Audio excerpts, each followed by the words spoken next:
এই শিবিরের কাছে যাতে আসতে না পারে সেই জন্য বলা হয় হাত কাটা রক কাটা। কার রক কাটছে কর দেখা? আমি তো চ্যালেঞ্জ করেছি, শিবির কার ছেলের কোন বিশ্ববিদ্যালয় কোথায় কার রক কেটেছে যদি প্রমাণ করতে পারো, শিবিরের পক্ষে একটি কথাও আমি বলবো না। কাজী বাজে কথা বলে কোনো লাভ নাই।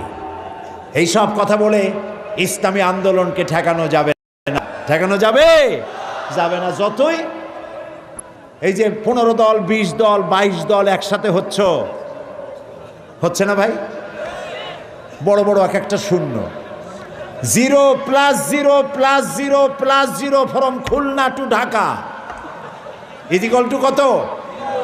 একটা বিগ জিরো।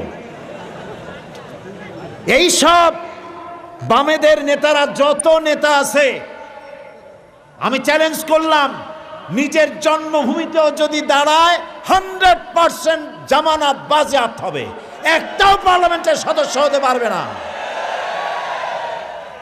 কাজী এগুলি নিয়ে দল করিয়া